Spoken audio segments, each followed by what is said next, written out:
Okay, so what does the housing picture look like at the moment? One word, bleak. New home construction is off more than 30% compared to the same time last year. Mortgage applications fell almost 10% last week. And for good measure, a Harvard study found that the credit crunch combined with unusually high foreclosures have left the country in the worst housing downturn since World War II. Well, is this as bad as it gets? We turn to Greg Hunter for the answers on that. Greg, what do you think? Well, we had the biggest housing boom in history, globally, bar none. And what some people are saying, we're going to have the biggest bust, so not even close. Now, according to Yale economics professor Robert Shiller, the typical housing downturn lasts 8 to 10 years.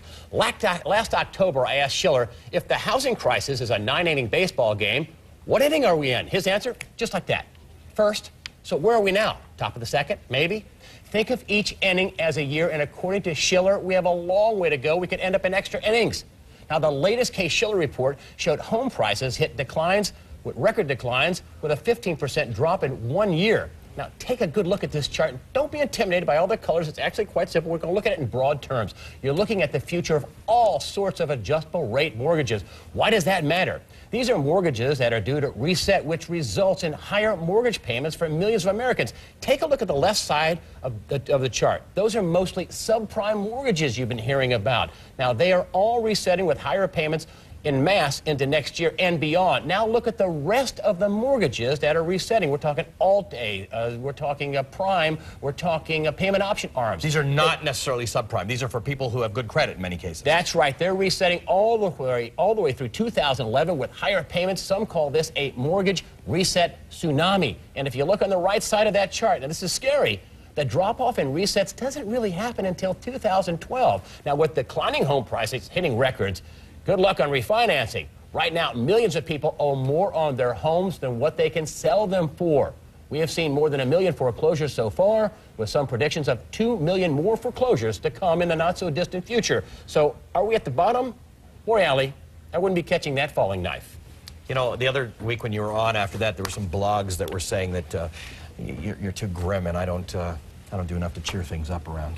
Hey, you may not like what I have to say, but I'll never lie to you.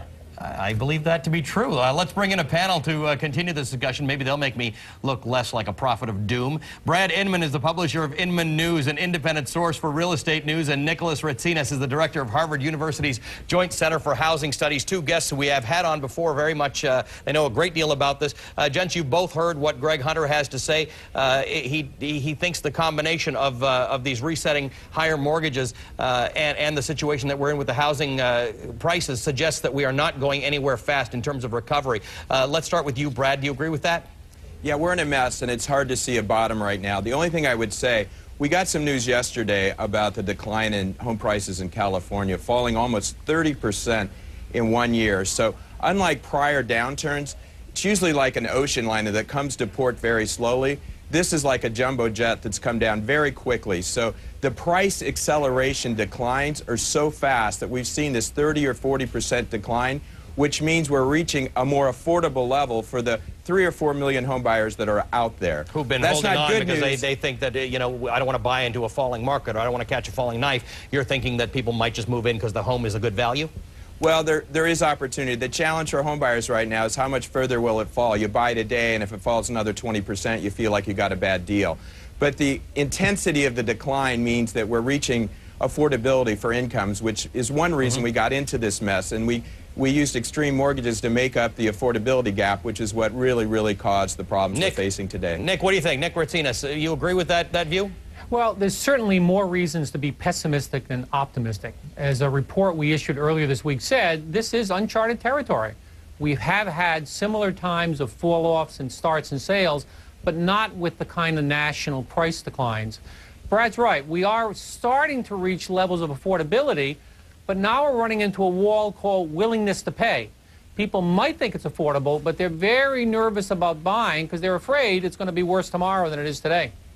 And on top of that, one thing that I've been harping about here on the show is that, you know, this home equity line of credit, that's north of $600 billion. That's really not home equity. That's debt on top of debt. And when you add that to the housing industry along with all those resets, and I just don't see how we get out of that. Here's the good news. The good news is for young people, young people out there are going to get a shot at getting a nice, affordable house at maybe a high interest rate, but they'll pay a lot less than what they're paying now in the future. The question is, where's the bottom? And unless you're Barbara Corcoran or Donald Trump, I wouldn't be trying to hold on to that, trying to catch that knife. But that bottom is somewhere. The bottom is somewhere, and we've never really been good at guessing that.